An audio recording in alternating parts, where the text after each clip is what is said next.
Hola, hoy les vamos a mostrar el experimento número 3 de la ley del inverso de la distancia al cuadrado.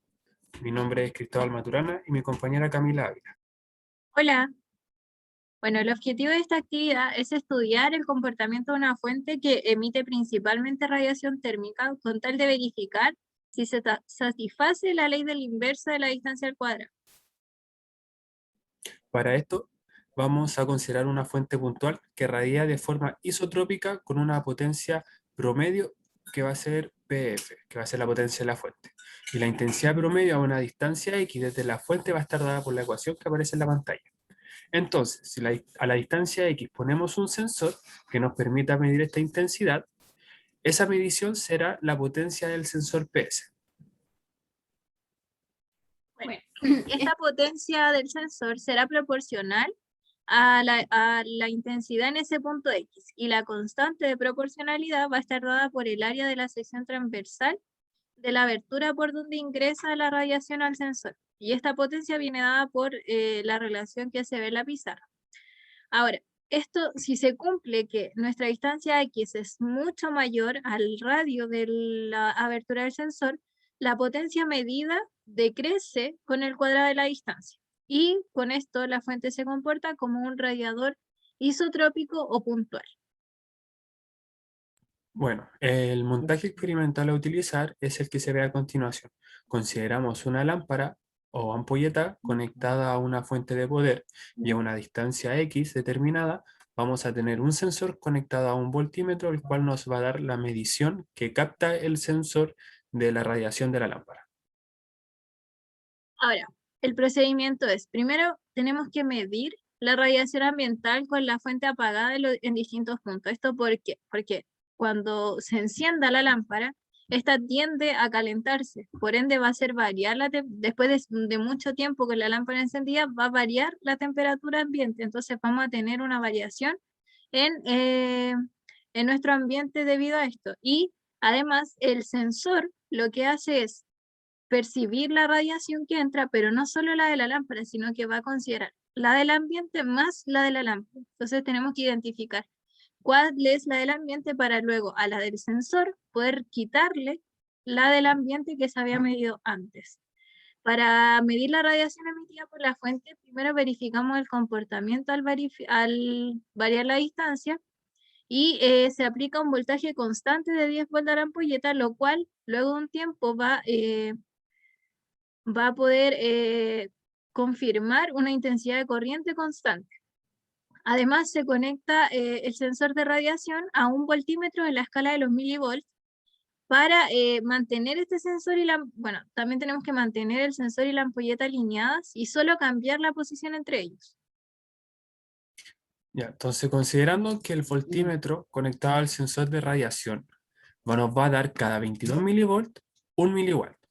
Y se puede determinar con esto la potencia del sensor a distintas distancias con la ecuación que aparece a continuación. Ya, otro de los datos importantes que podemos obtener es que la abertura del sensor en donde se va a capturar la radiación tiene un diámetro de 3 milímetros. También que la corriente a través del filamento de la ampolleta va a ser de 2,35 amperes. Y finalmente también pudimos obtener la temperatura ambiente al momento de hacer las mediciones, la cual eran 15 grados Celsius.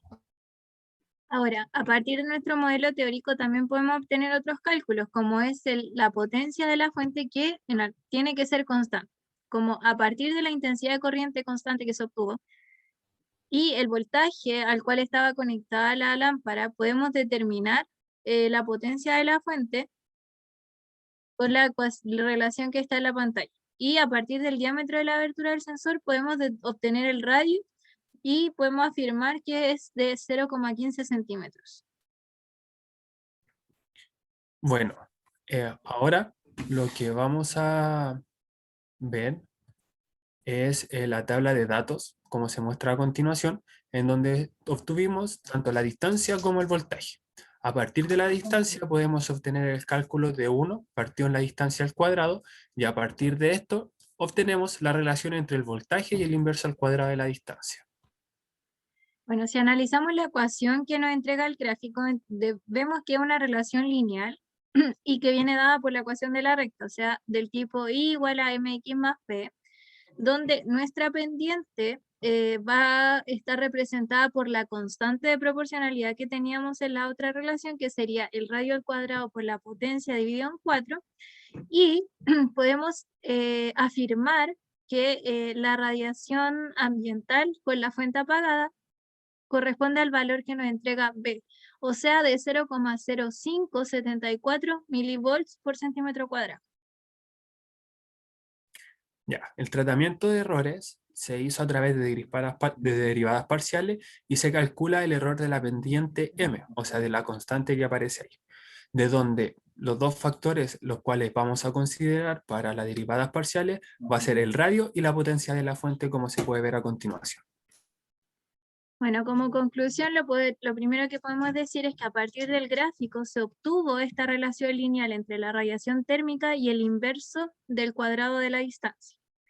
Y podemos afirmar que debido al coeficiente de correlación, que es de un 99,87%, es que esta relación entre las variables es muy alta, o sea que podemos afirmar que es lineal.